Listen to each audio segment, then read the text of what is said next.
Have you ever considered that the parts of yourself you hide, deny, or push into the shadows might actually contain your greatest power? What if I told you that the qualities you're most afraid to acknowledge are precisely the ones holding the key to your authentic strength and purpose? Tonight, I want to challenge everything you've been taught about personal growth, self-improvement, and what it means to be good. We're going to explore one of Carl Jung's most revolutionary ideas, one that turns conventional wisdom upside down. The idea that your shadow, those disowned, rejected parts of your personality, isn't your enemy, but your greatest untapped resource. Discovering the shadow within.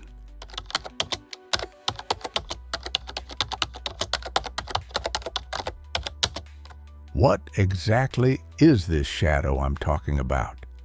Think about it this way. From early childhood, we all learn which behaviors earn approval and which bring rejection.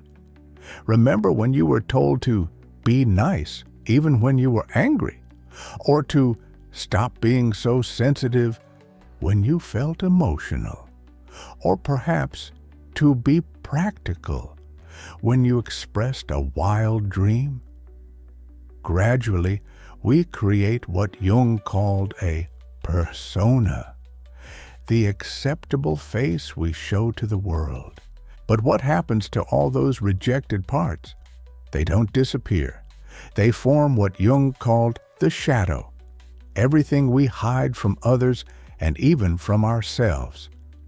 But here's the first revelation that might surprise you. Your shadow isn't just negative. It contains not only your darker impulses, but also positive qualities, talents, and strengths that somehow didn't fit your self-image or weren't validated by your environment. That artistic talent you abandoned because it wasn't practical? Shadow. The assertiveness you suppressed to be nice all the time? Shadow. The vulnerability you hide because you were taught it shows weakness? All shadow. And this brings us to Jung's most counterintuitive insight, one that we'll explore more deeply as we continue. The shadow you've been running from actually contains essential resources for your wholeness and authentic power.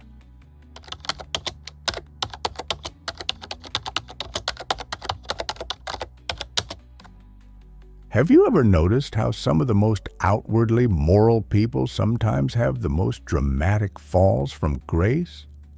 The anti-corruption politician caught taking bribes, the family values preacher embroiled in scandal, the wellness guru with secret addictions. This happens because of a psychological paradox that Jung identified. The brighter the light, the darker the shadow. The more strongly you identify with being only good, kind, or rational, the more powerful your shadow becomes. Consider your own life for a moment. What parts of yourself do you insist you're not? Are you someone who says, "I'm never angry," or "I'm always rational," or "I never think about myself first"? Whatever qualities you most strongly reject create the deepest shadow. It's like trying to hold a beach ball underwater. The harder you push it down, the more forcefully it will eventually pop up. This happens collectively too. Our society promotes constant positivity, productivity, and perfection. We curate idealized versions of ourselves on social media.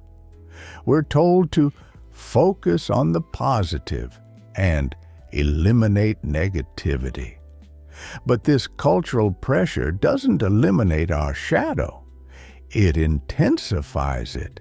In the next section, I'll reveal something even more surprising about the shadow. Something that completely transforms how we might think about our negative qualities. But before we go there, take a moment to consider. What parts of yourself have you been pushing underwater? And what might happen if you stopped fighting so hard to keep them down?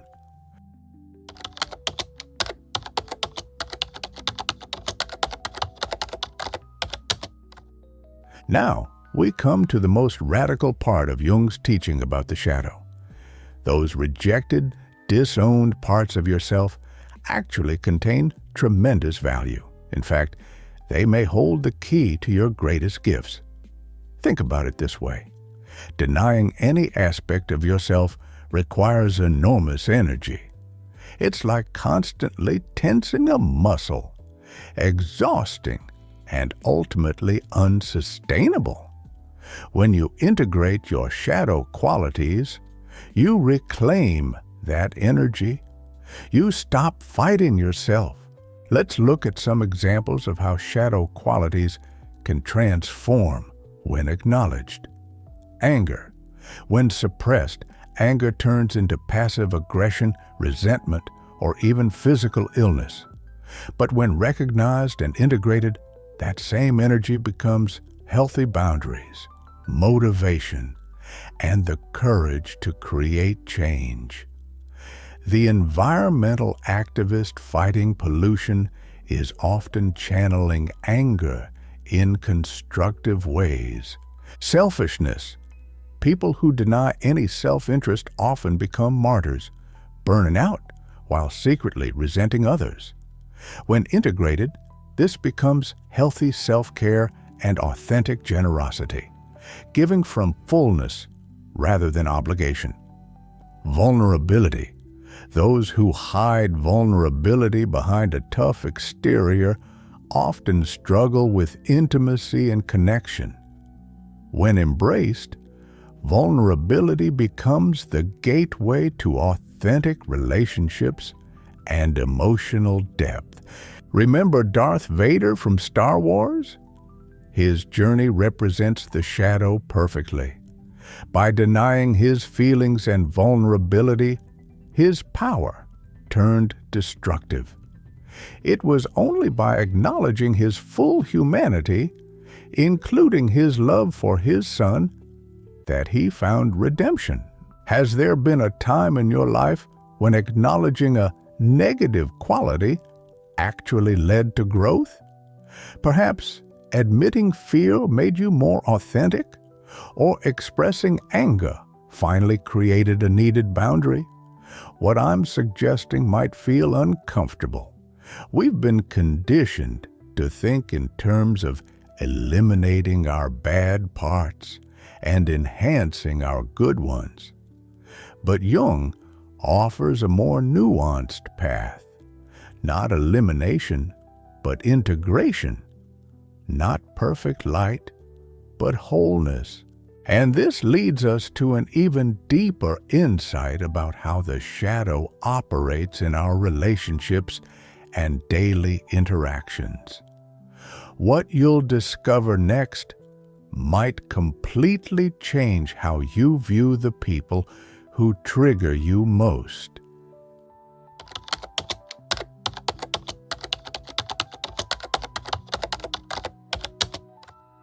Have you ever had an almost irrational reaction to someone else's behavior? Perhaps a colleague's confidence strikes you as arrogance, or someone's success fills you with unusual resentment. These intense reactions are often clues pointing directly to your shadow. Jung described this phenomenon as projection. We unconsciously attribute to others the qualities we've rejected in ourselves. As he famously said, everything that irritates us about others can lead us to an understanding of ourselves. This doesn't mean you should blame yourself for others' behavior. Rather, strong emotional reactions become opportunities for self-discovery. The qualities that trigger you most intensely in others often reflect disowned aspects of yourself. Think for a moment about someone who really gets under your skin. What specific quality about them bothers you? Now comes the challenging part. Could this quality exist in you in some form, perhaps hidden or expressed differently? A man who criticizes his partner for being too emotional might be projecting his own discomfort with emotions. A woman who judges others for showing off might be suppressing her own desire for recognition. The person constantly annoyed by others' neediness may be denying their own needs for connection. Projection happens collectively too. Think about how political groups demonize each other, each side projecting their disowned qualities onto the enemy, or how societies find scapegoats who conveniently embody what the culture has rejected. By recognizing your projections, you gain valuable information about your shadow. Each strong reaction becomes an invitation to reclaim a part of yourself. This doesn't mean you'll suddenly like everyone, but you might understand yourself better through your reactions to them. In the next section, I'll share specific, practical techniques for working with your shadow. Tools you can begin using today to transform these insights into real change. What you'll discover is that shadow work isn't just theoretical. It's one of the most practical psychological approaches for creating authentic power and freedom.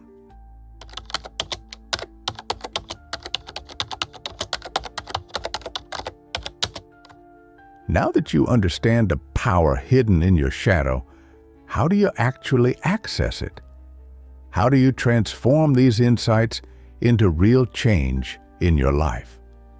Let me share 5 practical techniques that Jung and subsequent depth psychologists have developed for shadow integration. 1.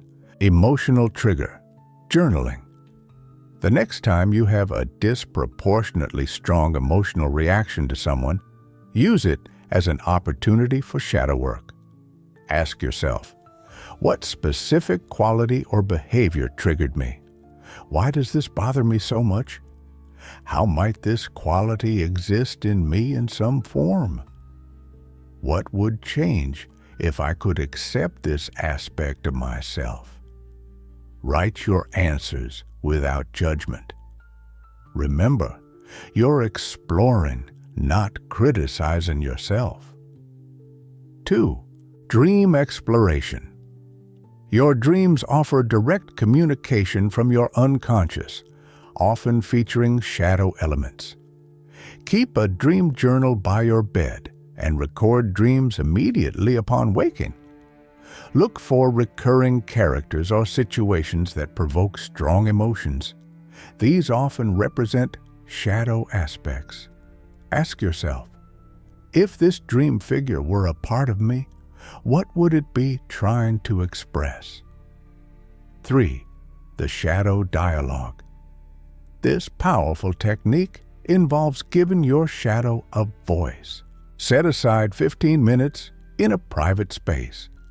Write a question to your shadow at the top of a page, such as, "What do you want me to know?" Then allow your non-dominant hand to write the response, without censoring. You might be surprised by the wisdom that emerges. 4. Creative expression. Art bypasses conscious defenses, allowing shadow content to emerge. Try drawing, painting, movement, or music without planning or judging the outcome. Notice what emerges spontaneously and what emotions arise. There's no right or wrong result. The process itself reveals shadow aspects seeking expression. 5. Reversing I would never. Make a list of statements that begin with I would never, or I'm not the kind of person who. These boundaries often mark shadow territory. For each statement, gently explore under what circumstances might this actually be healthy or necessary? What positive intention might this rejected quality serve? As you practice these techniques, approach yourself with compassion. Shadow work isn't about self-criticism, but self-discovery. Each aspect you reclaim returns energy and authenticity to your life. Consider Tom, a corporate executive who prided himself on being rational and in control. Through shadow work, he discovered that his irritation with disorganized, emotional colleagues actually reflected his own suppressed spontaneity and emotional needs. As he gradually integrated these qualities, he not only developed better relationships, but also found unexpected creative solutions to business challenges. His suppressed weaknesses became surprising strengths. Shadow work can feel challenging at first. You're deliberately turning toward parts of yourself you've spent years avoiding. But I promise you this, what awaits on the other side is worth it. And the most profound benefits go beyond personal growth to affect how you engage with others and the world around you.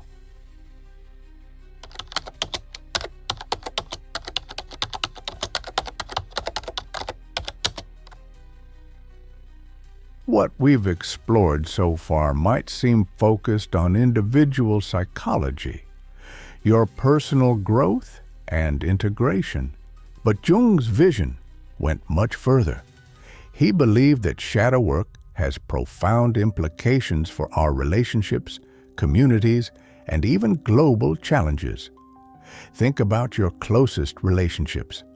How often do conflicts arise from projection and unacknowledged shadow? When you recognize that your irritation with your partner's laziness might be projection of your own disowned need for rest, the dynamic shifts. Rather than blame, there's potential for understanding. This extends to families, workplaces, and broader society. Consider how much of our political polarization stems from massive shadow projections, each side seeing the other as embodying all they reject in themselves. What might change if we approach these divisions with shadow awareness? Or think about environmental destruction. Isn't this partly a collective shadow issue? Our disowned awareness of our impact on natural systems? Our consumer culture denies limits and interconnection, projecting these uncomfortable truths onto future generations or developing nations. This is why Jung believed shadow work is not self-indulgent navel-gazing. It's a responsibility. In his words, there is no coming to consciousness without pain. People will do anything, no matter how absurd, in order to avoid facing their own soul. One does not become enlightened by imagining figures of light, but by making the darkness conscious. As you integrate your shadow, you contribute to collective healing. Your relationships improve. You judge others less harshly. You see through cultural projections and make more conscious choices. You move from unconscious reaction to conscious response. And this brings us to the final, most powerful insight about the shadow, one that completely transforms how we might view the darker aspects of our nature and experience.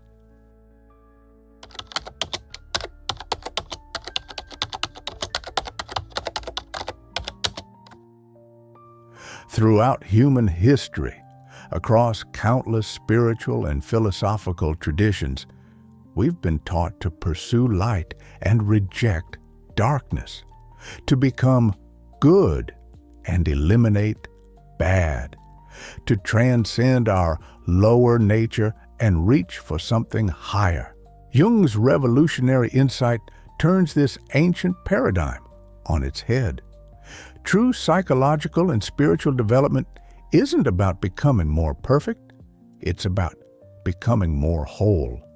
The goal isn't to eliminate parts of yourself or to become some idealized version of goodness. It's to embrace all that you are, the light and the dark, the rational and irrational, the composed and chaotic. True power comes not from perfection, but from integration. Think about it like this. A person who acknowledges only their good qualities is like an artist painting with just one color. They might create something pleasant, but it lacks depth, contrast, and ultimate beauty.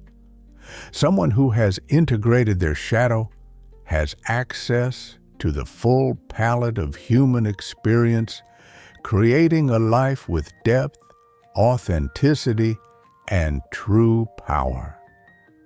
We see this illustrated in the most compelling characters in literature and film, from Frodo Baggins confronting the shadow in Mount Doom to Bruce Wayne integrating his fear to become Batman.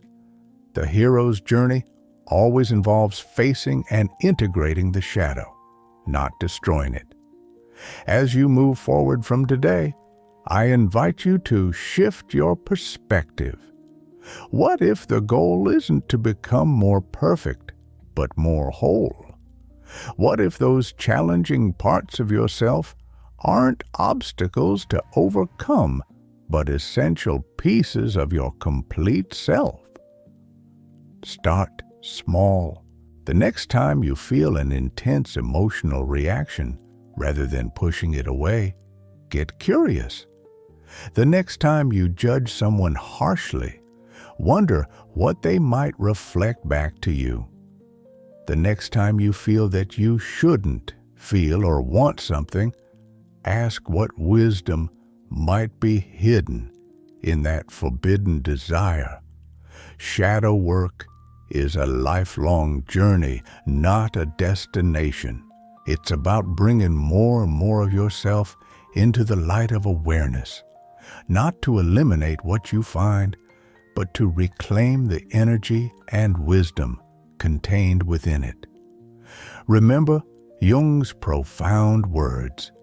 One does not become enlightened by imagining figures of light, but by making the darkness conscious. Your shadow isn't your enemy. It's the other half of who you are, waiting to be recognized, integrated, and transformed into your greatest strength.